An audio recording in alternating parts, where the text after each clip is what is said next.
Bondage run is going up. All right, here we are for another session. Gosh, now we're taking up philosophy of freedom, and there's a few things we're going to try to tackle today, as relates to as relates to what we've read so far, which is the two prefaces and Michael Wilson's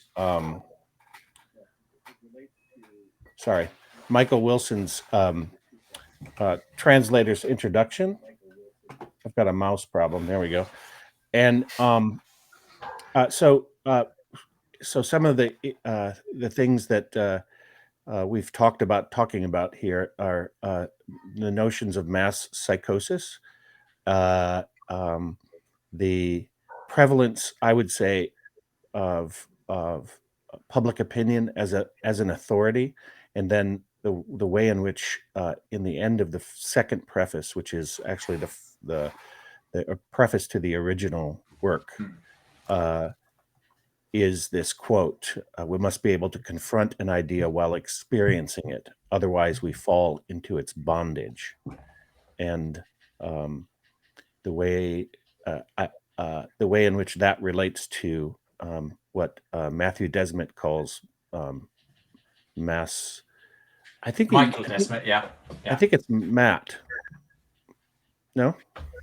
Okay. Well, sorry, Mr. Desmet. Mr. Dr. Desmet, whatever how you're referred to, sir. Matthias Desmet, you're absolutely correct there. Yeah. Matthias, yeah. Yep. Okay, so we're going to work with, to start out, we're going to work with the way in which philosophy of freedom can inform us about issues of conforming to, say, simulated reality as opposed to a reality that has truth wrought in it. Is that good? By simulated, do you mean authored upon ourselves? So like someone invents a simulation and we get into it? Yeah, I mean it in the sense of Owen Barfield's Saving the Appearances, a study in idolatry. So it could be a simulated reality from a technological standpoint, but I would think that technology is a symptom of a kind of modeling, mental modeling that we do instead of perceiving the reality directly, unmediated by models. Okay, and right. we're in a culture of conformity to those models, I would say, as if they were reality, or if that was the only or as if that was the only way we could confront reality. So I'm looking at this sentence. We must be able to confront an idea while experiencing it. When I read that, in my mind, what Steiner is saying is when we often thinking becomes a train of thoughts, and there's lots of thoughts that are implicit in that idea. An idea is like put simplistically, a collection of thoughts that form a larger unity. Okay. And when we confront an idea, there are lots of suppositions in that thinking. You could mention COVID, you could mention Ukraine, you could mention 9/11, you could mention 1,000 controversial things here. And as soon as you get into a big idea like that,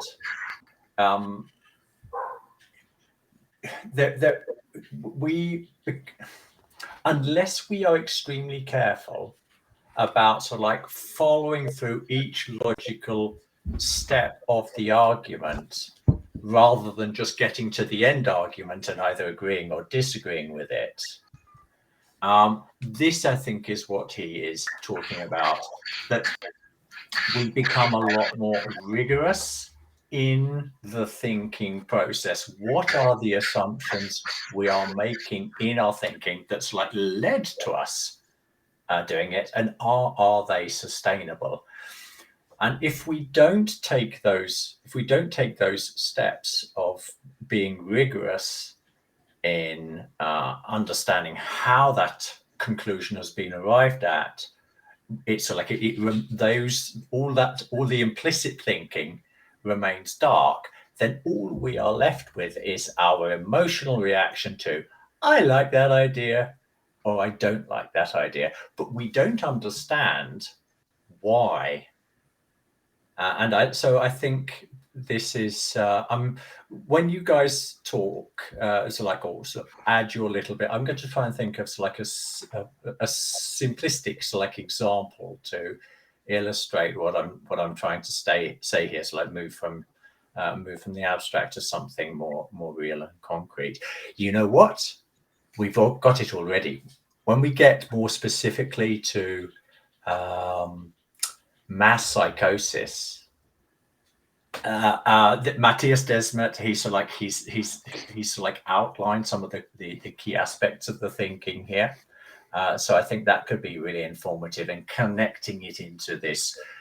It's like we fall into the bondage of. But I don't want to go there yet, because I want to hear you two explore what you think's going on in this in this sentence. The last is actually the last sentence. The last sentence, of the In first. the appendix there, in the forward to the 1918 edition.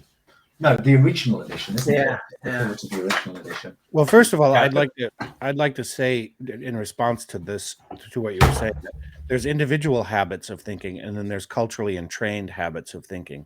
So one's a collective problem, the other's an individual problem.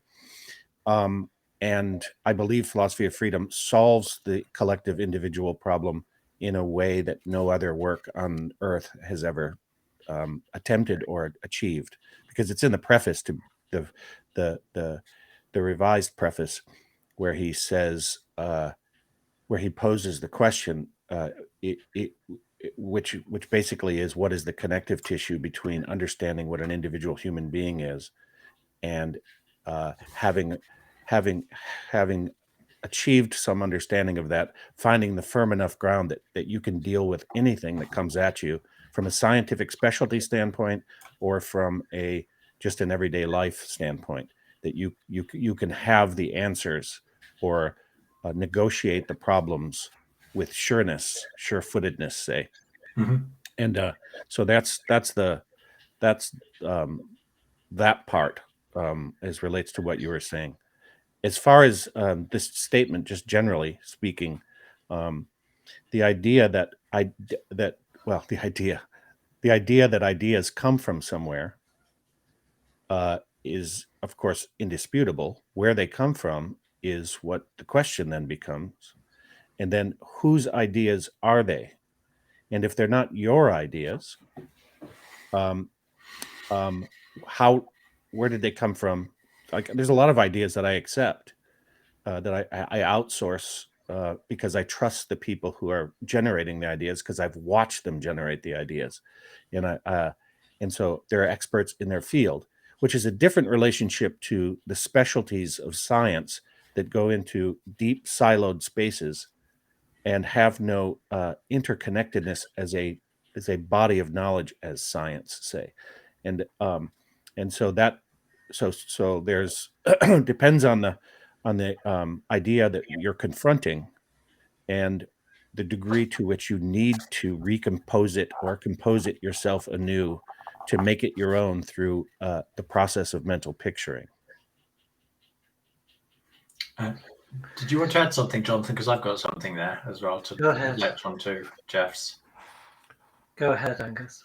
Yeah, as I can say, what you're saying makes such sense. If we think about censure or censorship, so something that's so a lot more rife than many people are aware of. I'm talking here in Western world. We know it exists in China and Russia and all of these places, but those people that have been awake the last 3 years have seen what it means to, if you have censorship, you can't confront that idea. What is being deliberately withheld from you is information and knowledge that will help you arrive at a informed decision. And this is one of the things that we've seen. One of the most worrying issues of the past 3 years, I would imagine, and a real sign of the sorry state that the Western world has gotten itself into. Again, I'm not saying exclusively. The rest of the world is in difficulties as well. But I think there might be a certain amount of self-deceit going on there. But I think it's like prior, we can perceive ourselves in the West as doing things in general better, in a more humane way. In a more open, or having more open societies where there was a tolerance in a difference of thinking. Censorship is the absolute opposite of that, and that's what we've seen grown exponentially in the West, and something that is new for our societies. Yeah, coupled with propaganda. And and propaganda that censorship is good. So I also want to add to that that not only is the individual relationship with ideas funneled through propaganda, truncated, bullied out of existence, but also the process of dialogue as the way we come to those, as a process, as one of the processes we use to come to these individuating ideas, as opposed to sponsored ideas that I just conform to because I want to feel secure in the world, or not bludgeoned by other, by the social other, that sort of thing. Yes, it's really fraught in this time because, as you said, Angus, we fought long and hard throughout history in the West, particularly to free ourselves from all sorts of external dominions of like religion and kings and these kind of things. Privileged classes. Yeah, exactly. And now this statement, we must confront an idea, etc. We must master it, else it will master us. That is a very stark realization to me, because what it brings to my mind is we fought as human beings sort of our way out of the jungle into a certain amount of security where we're not so threatened by nature. We became thriving. We started building a world within the world where we can develop and thrive in a manner which is not in nature, is extra nature. And then, but now we come to this point, so we sort of, those natural, we've been mastering, just to use a bit problematic word, the natural world. But now we come to this point where, okay, so it's the inner world, it's the ideas now can master us.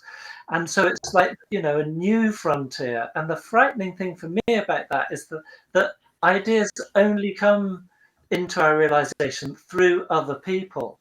So the enemy's not now the wolf at the door or the hurricane coming down the valley. It's other people, our equals.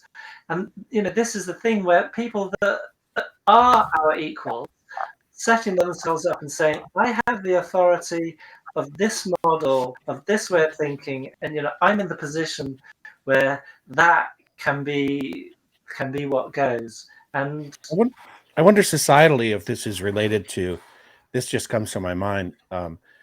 Nietzsche said something like, communism and capitalism would essentially turn into each other, right? So in communism, in Stalinistic style, and under Mao, for two examples, the people became the police of the people. The jailers were the neighbors. the jailed themselves, right? Yeah. And that was imposed in it. And one wonders when capitalism becomes a religion, say, and captures science and captures politics and the other spheres, if that becomes like a default state where people uh, uh, uh, people needing authority choose to uh, find ways to impose authority on themselves. It's sort of also like what Dostoevsky was saying when he was talking. I think it was Dostoevsky when he was saying something about if people are sort of left to live with luxury, they'll just screw it up in order to have the experience of being alive somehow, or being challenged somehow, or that sort of thing. And that kind of relates to what you're saying, Jonathan, about this extra nature state that allows for the luxury to think about these things, but it's not a luxury and it's not a privilege; it's a responsibility. And I think that those two examples, the one we're living in now, in the way in which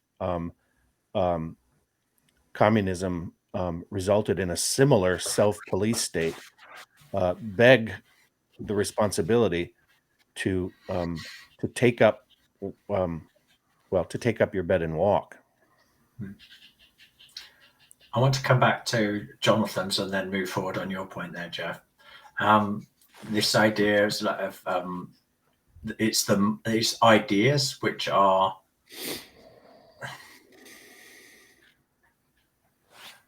I was going to say this like the currency, but there's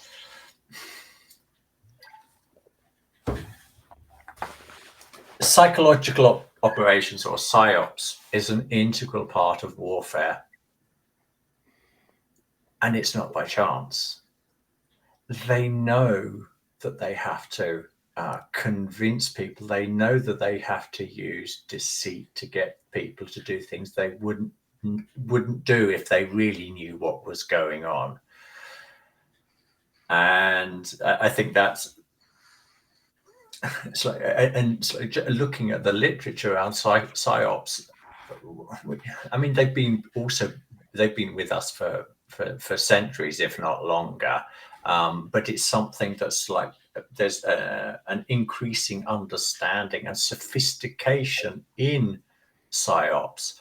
But what is also interesting is that though historically those have been a lot more directed towards the enemy, but what we're beginning to see now is how the same type of psychological insights are being used to control population. And most worryingly, in an increasingly pernicious way, in a way where there are certain people controlling the levers, so that they can obtain the results that they're looking for, and they use like sophisticated methods to manipulate weak-minded people. To put it simply. In a way, it wouldn't be a problem. Sorry, just a quick interjection. But if we have people that were trying to implement what they are looking for, that there's not intrinsically a problem with that if the things that they are looking for are also the things that other people want and need. So, there's not an intrinsic problem here, but it's the point that it's kind of bent to certain interests and not to everyone's interests.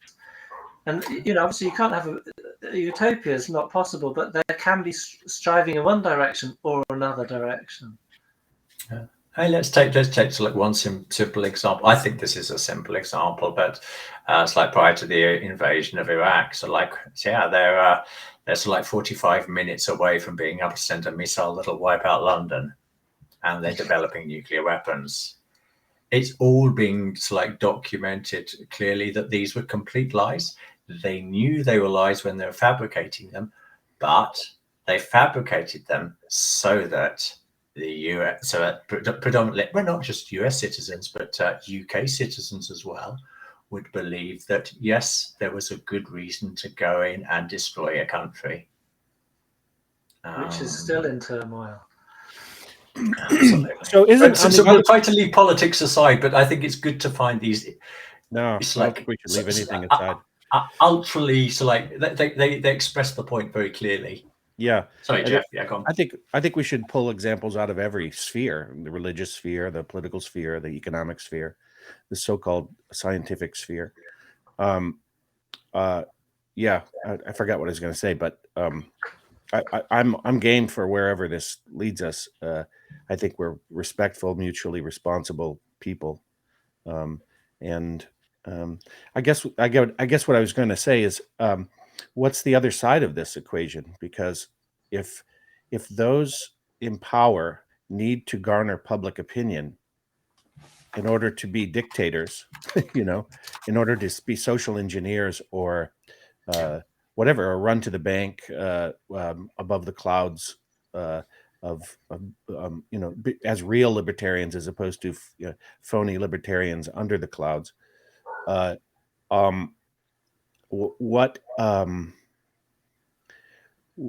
do they have to manipulate public opinion to do so? And I think this is key to this quote as well, which is, what region of the soul is this bondage occurring, and what region of the soul is engaged when experiencing thinking? In other words, experiencing how the ideas are generated, so that one doesn't fall prey to a simulation of reality in order to be manipulated. I think that's a good point, because I think that's what's lacking in the manipulators, because I think they're in fear of things going out of control, because in their limited view, there's these sort of models, and if things are not fitting into the models, they're supposedly going out of control. So they feel, for our best interest, that we must be controlled by these in this view, but because they haven't sort of entered into a view where every person is capable of obtaining their own standpoint, which doesn't need to be controlled, and it isn't threatening to everyone else. I think some of them do. Steiner himself points to this in his work, Secret Brotherhoods. There's always been secret brotherhoods. It's not a controversial phrase, though some will take it as such. Some do know that the answer to collective manipulation is the way in which individuals can free themselves from the bondage of thoughts given and generate their own thoughts through the thinking process, as essentially spiritual activity.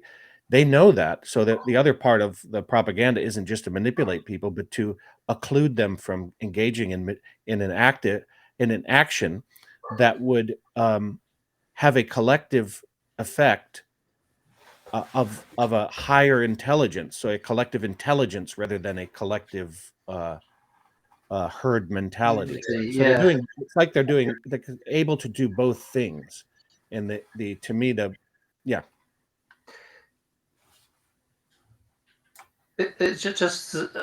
makes me wonder, if they are aware of that, why do they think it's a good idea not to allow that? That's what boggles me. I don't know. Since I was 10 years old, I was like, uh-oh, these ideas are going to get me in trouble. So why did I know that? I have no idea why I knew that at 10 years old. Children, out of the mouths of babes. But I think as children, we're coming out of that collective intelligence. So we know we know that our consciousness is part of a unified field, say, and of course that that breaks up as we become more black and white in our thinking, and then that allows for a kind of freedom on the other side of that equation. But I think it has to do with that. I think it's that because collective intelligence depends so much on the on the individuation as a universalizing process, that the efforts to thwart that are well funded, say, like, and for here in the States, I don't know about where you guys are, but the idea of alternative education as part of the public school system is seen as uh, right-wing callousness toward underprivileged children, and that's it. That's the argument. There's no more conversation about it. It's just that. That's all there is to it. So anybody who proposes voucher systems or charter schools, or God forbid that the Waldorf movement becomes part of the public school movement, it gets huge blowback, right? And so we're paying tuition for our kids to learn how to think, and we're paying taxes for other kids to be oppressed in their spiritual life, say. And then we have people who are well intended in their riding of the social justice wagon, who would really like to see public schools be the only option, which is really, it's like cutting your nose off to spite your face.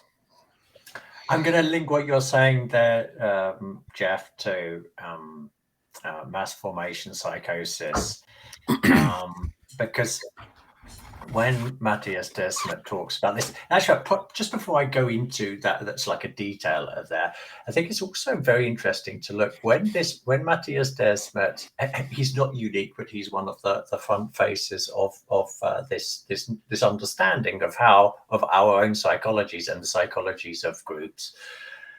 Once it started getting a lot of traction, which I believe was after a conversation with Robert Malone, but I'm not 100% sure about that. Brett, he had a conversation with Brett Weinstein, who has a couple million could have followers. been, or was it the Corona Ausschuss? It doesn't matter. All of a sudden, he started getting a lot of traction. He became highly visible, and lots of people were starting to like, what is this? And for a while, Google was flummoxed, and it would come up. So like, we don't have any sites we can recommend to inform yourself about this. So they recognized it as a problem. And then sort of like their response became, already within a week, it was, let's try to discredit it. Let's try to pretend it does. It's just a figment of a few, so like obscure thinkers' imagination. And this is how you saw censorship happening in real time, because I had sort of like been like imbuing these ideas for like a month or so before, so I had a certain amount of knowledge, and it was really interesting to watch how the powers that be, or the powers that want to stop certain understandings filter out, how they have this problem reaction solution approach to dealing with sort of these new threats that crop up. But one of the points that he talks to directly about what you're talking about is mass formation psychosis is what you're trying to do is you're trying to strengthen collectivism and weaken individualism. And he talks about how one of the fundamental ways you get people to do this is ritualistic acting, ritualistic practices that actually have no function, but help people to identify each other, who's on what side of the fence. And I think looking at mask wearing through this perspective is extremely interesting, because if you look at all of the data and all of the experts, and here in Sweden, they actually maintained it as well. I mean, Sweden was like a unique situation in that sense, if we compare it to the rest of the world. But all the data was saying prior to 2019, masks don't help at all with respiratory diseases. It was sort of like the science was overwhelming there. So they had to recreate another scientific story to prove that no, that was all just made up. So they invented a couple of studies, very spurious studies, if you dig into the details, that show so this was a concerted effort by a small bunch of people to get rid of this problem that prior to 2019, the scientific consensus, the expert opinion was, don't wear masks because it won't help you. It won't help you at all in with respiratory diseases. And so one of the facts, because I happen to remember it whilst I'm talking about it, is if you look at the size of the supposed contaminants in respiratory diseases, they are 1/5000th of the size of the gauze on NP95 masks. They cannot stop it. But that doesn't matter to somebody who is wearing a mask as a ritualistic practice to show their allegiance to collectivism. And Desmond, he outlines like several of these examples where we've got lots of meaningless action going on, closing down the economy.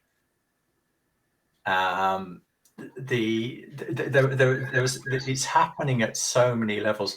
Another interesting angle that he points out is that actually self-harm is perceived as virtuous in this. So if my ritualistic practice actually harms myself, I perceive myself as contributing to the collective effort. I am sacrificing something of myself. And I think it's very interesting, because when a person gets involved in that level of ritualistic behavior, what you're doing is essentially seeing a similar type of behavior that you see in cults. There is an impossibility to reason with these people. They have become so fixed on what they perceive to be the correct thing for the collective to do, that no amount of reasoning, no amount of scientific evidence will even get them to call into question that, let alone change their mind. Yeah, that's what struck me as so striking about this study of mass psychosis, is that it was found that people will actually do things that they know are untrue and unfounded, because what is more important is to belong. So they actually do things that are nonsensical and they know it. So the truth is less important than belonging. And so, it's not just like a nefarious plot to control people, but it's actually something in people, some or many, that it's more important to belong to a group than actually to discover the truth about reality. So reality can be ignored as long as you have that security and comfort of a group. I think this goes to the region of the soul. We're back to the region of the soul, because as you said, Jonathan, there's something inherent in what it is to be a human being, to not only long to, but desire is a huge part of it, but is the biological, say, psychobiological mechanisms are inherent to that we actually do belong, that we are part of this universal process. We feel ourselves to be separated from it, and we long to be belonging again. And not only that, but we conform to that perceived universal reality, whether we know it or not. I mean, there's the evolution of consciousness is a testament to that. Evolution as a whole, as we've evolved as a human species, even if you don't subscribe to the notion of evolution of consciousness, suggests that. And Aristotle's conformity theory basically is that human beings will conform to reality. And if you can present a reality that's a simulation, then we'll conform to that. Because if we don't have if we're not in touch with that which is universal, in other words, that region of our soul, then we will conform completely to a reality provided for us. So it's almost not a choice in that respect. I think this is really interesting in light of our question, what region of soul? Because Desmet gets really into specifics here. He says, if you're going to create mass psychosis, you've got to, if you're a planner, if you're a psyops planner, what do you have to think? When are you going to get most bang for your buck? And he's very clear about it.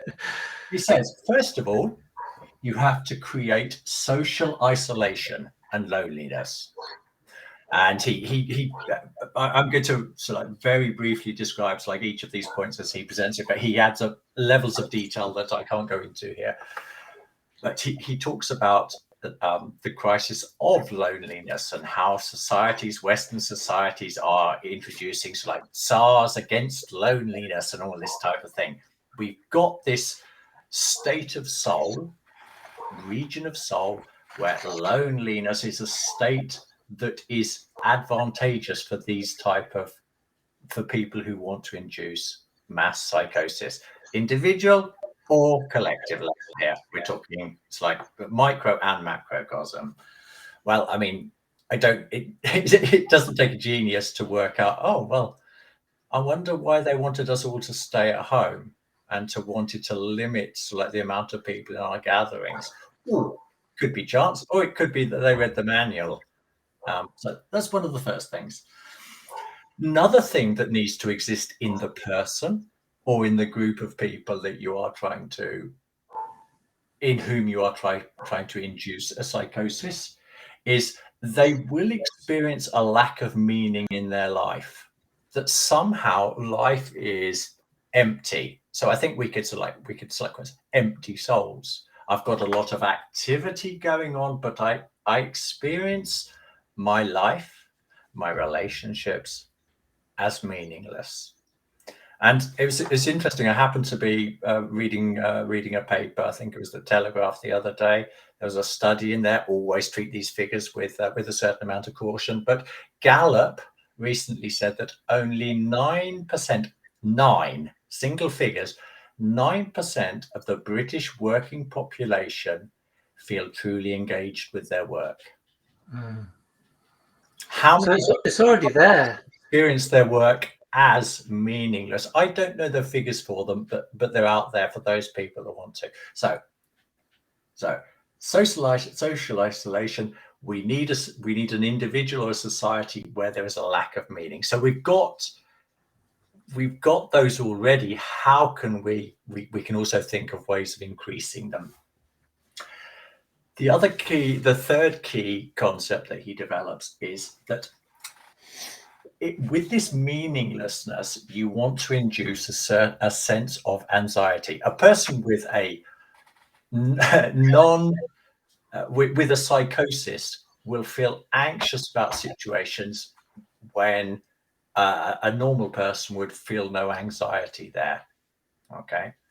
So what does a psyop specialist have to do? They have to artificially create anxiety. How do you do that?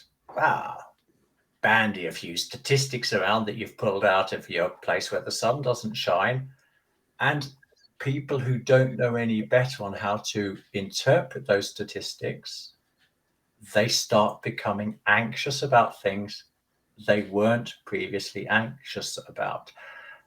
You might like to read that as what was commonly known as the flu gets relabeled as an extremely dangerous disease. It doesn't matter that the IFR, the infection fatality rate, is more or less identical.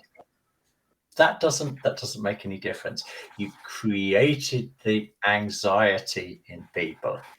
And this mechanism of fear, I mean, we could have a whole 2-hour conversation about just like the power of fear. Let's just go with Christ straight away. Fear not. Fear is the instrument of the devil.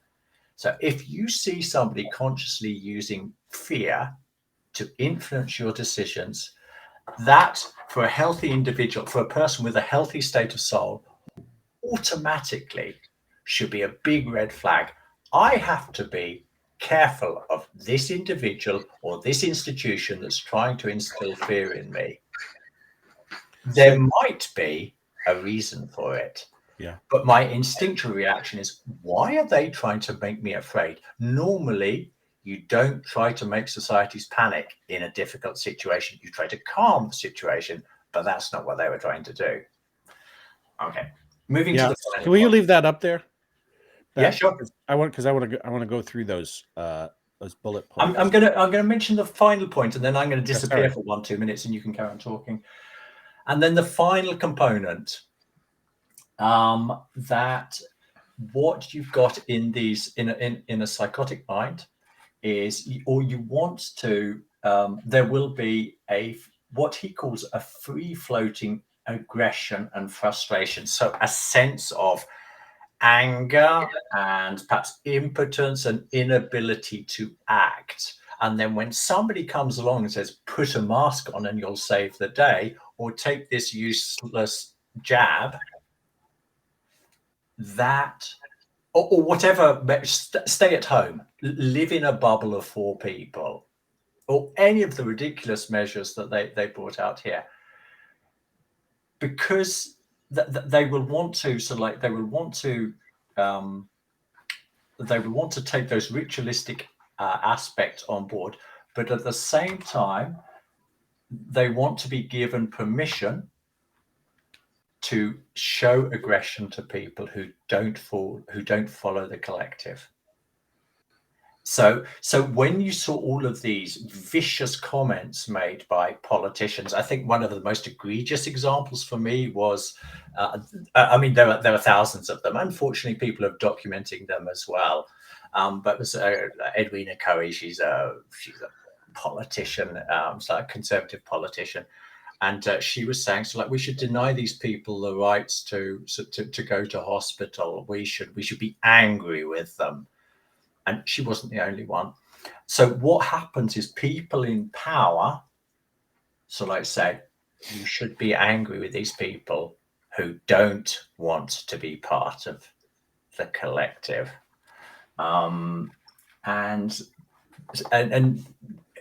when you can really get these 4 key ingredients to ferment in an individual or in a society, then you've got ideal conditions for mass formation psychosis, as Desmond calls it. I'm going to leave that up. I'm going to be back in about 1 minute. So if you carry on talking, okay? Okay, wait 1 second, because I think we should, when you get back, post the question about is there a basis for a firm starting point as we understand people to be that starting point, and the second part of that question is free will, and how those two things relates to this in relationship to this book. Yeah. And then I'll just go through these bullet points here, because I have some thoughts about those. Okay. Got it? Hi, Jonathan. Hi.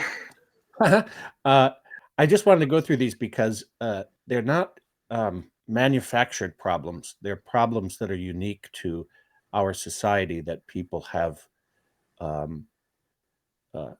do you say, fluffed up, to use a... By our society, do you mean the Western society, or do you mean the global society? I mean, I would suggest it's a global society, because it seems to have worked, and it's the way in which materialism has pervaded the globe. So it's the way there's been a materialistic creep that's seeped into every single culture on Earth. I don't think there's a question about that in my mind. What the agency is, or the collective agency that's allowed for it to be so complete, such a planetary creep, is maybe another question. But the fact that it's there, so social isolation and loneliness, is something that is ubiquitous in contemporary culture long before this. That really got accelerated by, I would say, the ways in which behaviorism was behavioral sciences were captured in the propaganda of the 20th century to sell stuff for one motive, and I'm sure the motives are multiple, including selling war. Lack of meaning making. Now that goes to the very root of the meaning crisis that John Vervaeke and others are talking about. That's really should be on the tip of everybody's tongue, as far as I'm concerned. So you have lack of meaning making as inherent to the materialistic project, because there is no meaning. So how could you make meaning? Right? Because there's no soul, there's no self, there's no spiritual world. There's only that which we can react to perceptually. So we all become reactionary, which creates free floating anxiety, doesn't it? Because if you don't feel connected to anything, then you have no ground to stand on. Then you're in a constant state of fight or flight or freeze. And then that never comes out as like pure victimhood, like poor me. That results in what Nietzsche called resentment, right? Is this deep into the bones resentment waiting for a place to land, to be expressed, right? And then and then in order to justify that, you have to have a group of people that allows you to say we're right and they're wrong, right? So all of this is somewhat obvious, but my point is that the roots go much deeper than the way it's been accelerated recently, and that's why it works. Yes. Right? It's because of all of these versions. Let's say all of these things that have arisen because in Western society we decided to listen to Hume and Kant and our friends who decided that the percept and the concept shall never be entwined, because we're just, your personal experience is absolutely biased. It's here in the second, is it the second preface when he talks about Edward von Hartmann in the metaphysics of the will? That was in First the chapter, original I one. think. Yeah, the original one.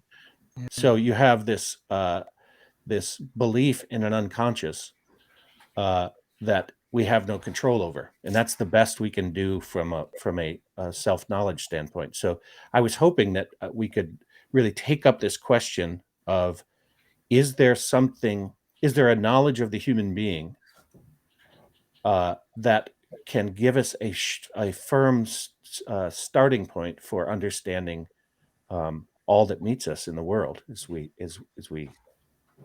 pose And to begin with. that's where this phrase here: whoever has once discovered this region of soul, this is not a knowledge. This is direct experience. It can be expressed as knowledge, but knowledge itself of this region of soul will not cut it. It has to become a relationship with this inner life that becomes strengthened so that it is resistant to these machinations that we talked about with Desmond. And this is for me, one of the fundamental differences between what Stein is proposing here and other people's solution. The solution isn't in the knowledge. The solution is in a state of soul which gives you access to that knowledge. And if you can't access that state of soul, then you can only rely on the authority of others. And if you're relying on the authority of others, you are no longer a free individual.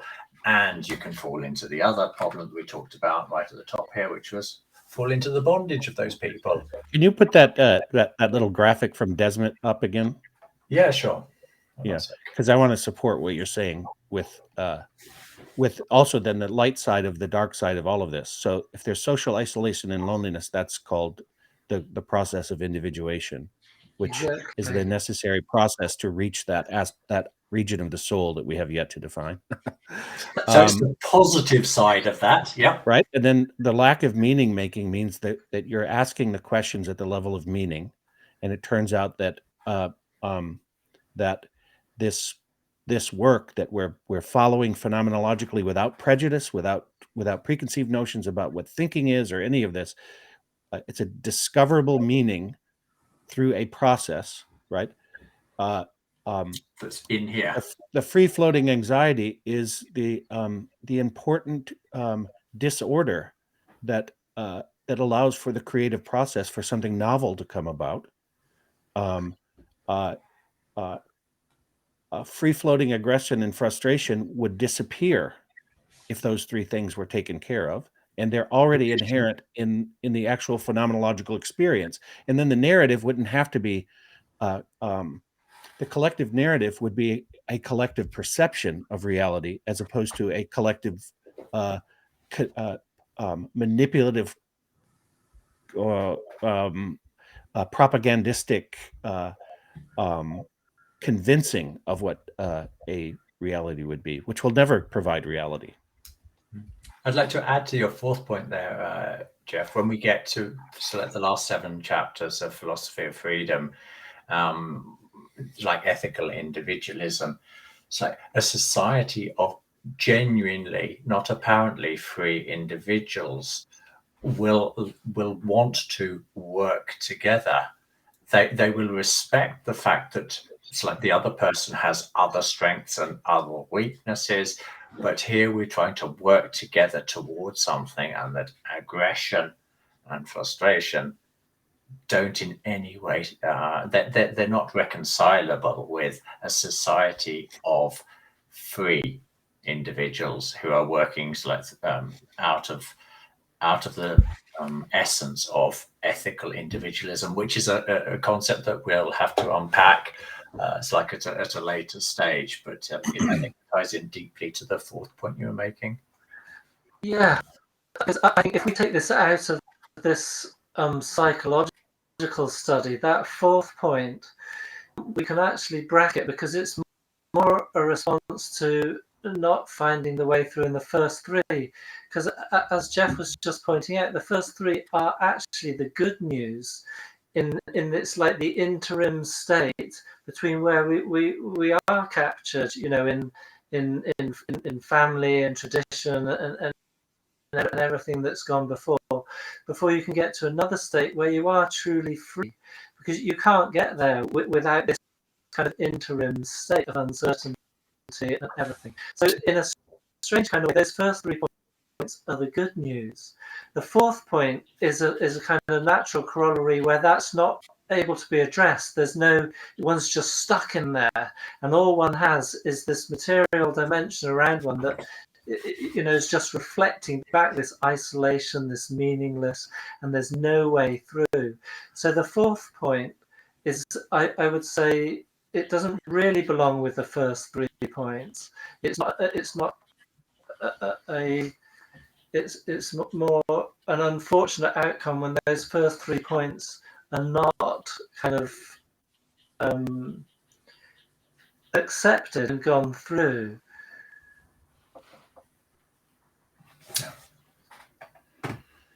Yeah, there's a lot. So a really fascinating guy, this Desmond. And we've only touched a little bit on some of the important points that he picks up. He does quite a bit of work on, it's like giving examples from Germany, but from also Stalinistic Russia, and China. So yeah, so his is a sociological and a psychological study. He hasn't really looked at the epistemological and the spiritual dimensions of it. Yeah, it's so crucial that what you just said, Jonathan, which is why philosophy of freedom is more relevant now than ever, as an epistophenomenology. I like to say, because it's an entwined experience of how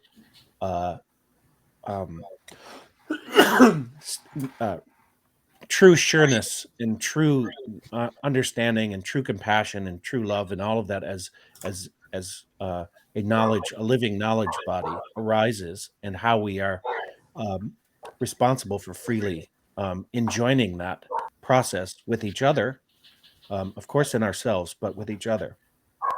I want to also say I've got about 15 minutes, and okay. if we can think about the way in which we'll close out. And okay, let's think. So we've got our thought experiment.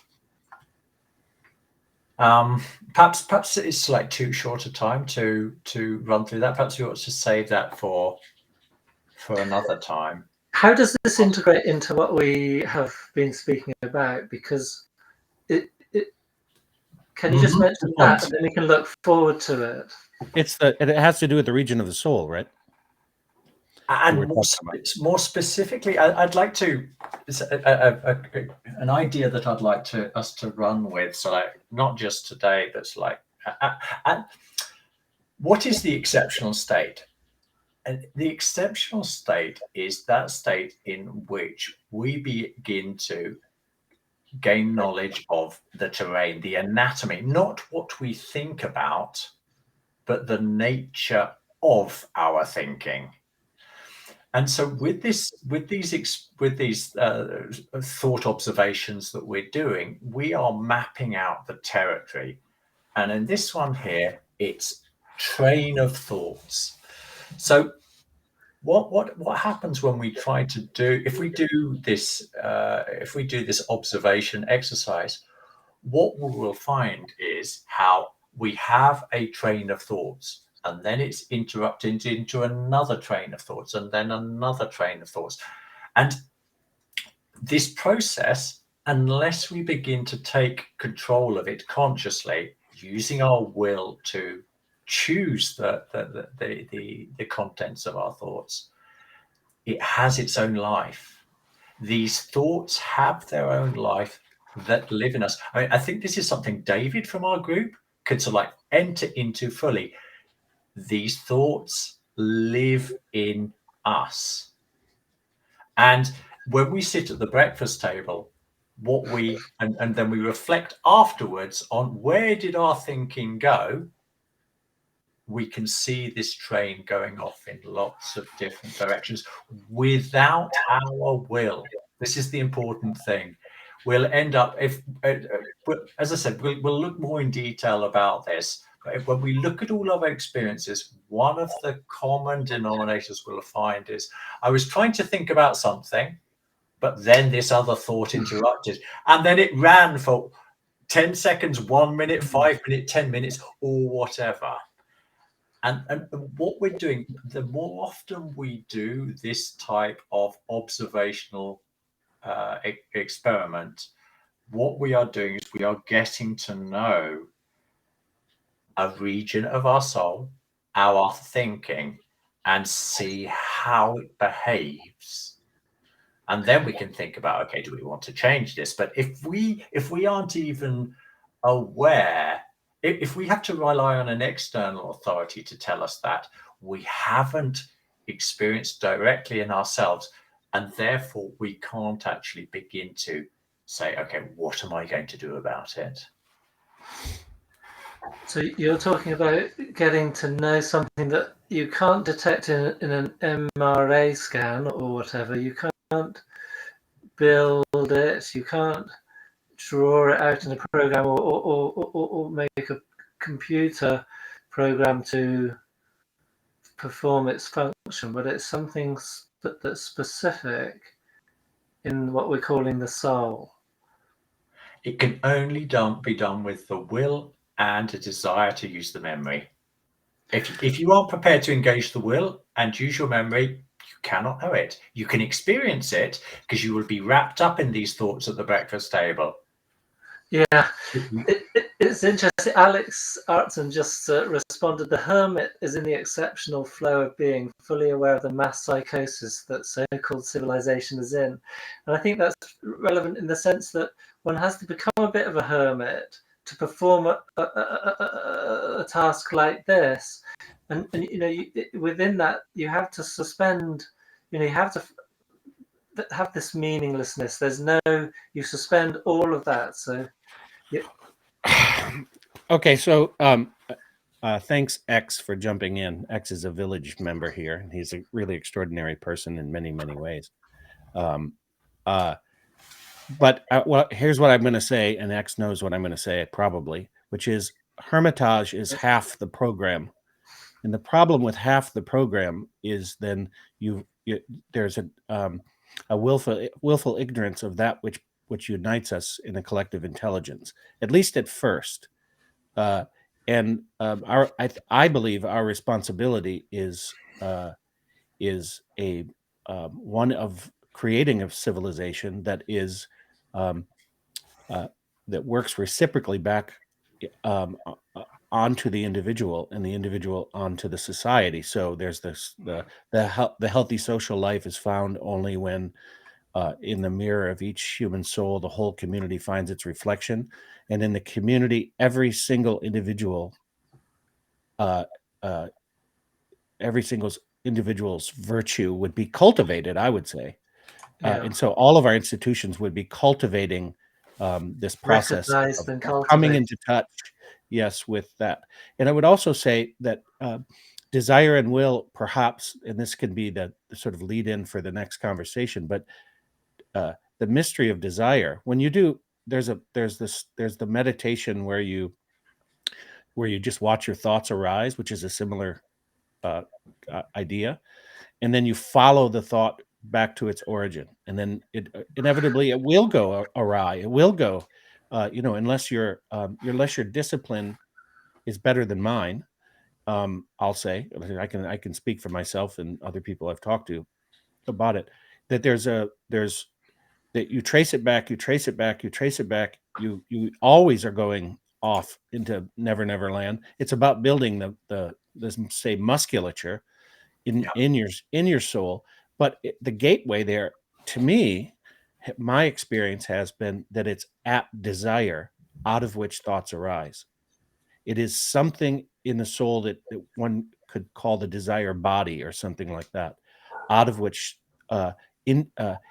thoughts arise for me as an individual. And I've always traced it back, and it feels it's there's the Eastern tradition that seeks to get rid of desire because desire is cause of suffering, right? And Christ took care of that for us.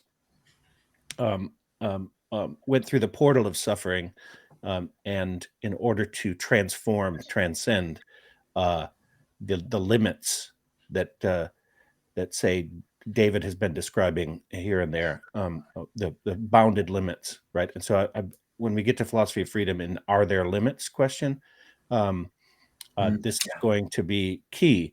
But this experience then is what Goethe called the holy longing that arises. It's no longer a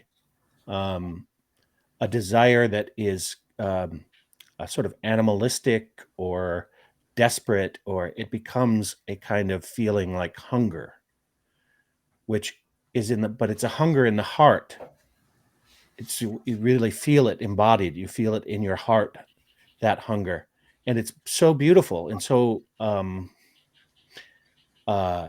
it brings such humility, a feeling of humility that it's just hard to explain that part of it. But at once you feel that suffering itself on a certain level is a kind of opening that where questions arise. And so this is the thing he says in that region of the soul within that context, he says, where do the questions arise?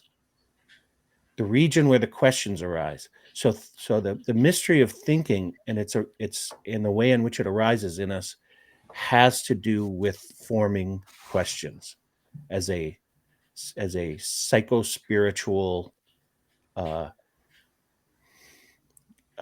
gift to what it is to be human. And you can experience that just by doing that meditation.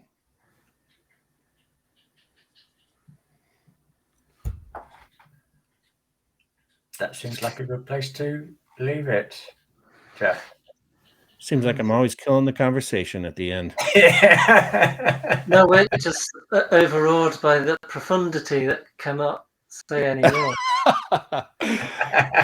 Except, may I just read what X said? It's nice and ironic. The hermit is fully aware that those under the mass psychosis are uninterested in the view of the hermit.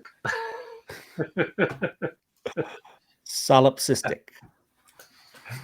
No, not really. And it's like koans, isn't it? It's like they are there to break our minds, to interrupt the normal train of thought, so that we can in an absurd sentence we can find a deeper truth. Perhaps we'll invite X on because he's a walking koan, I would say. Did you hear that, Alex Hudson? If he did, then it'd be let us know. All right, I gotta go. Yeah, great guys. Nice to talk to you. Have a great weekend. I'm going to press pause, and then I've got one quick question to you. All right. Okay.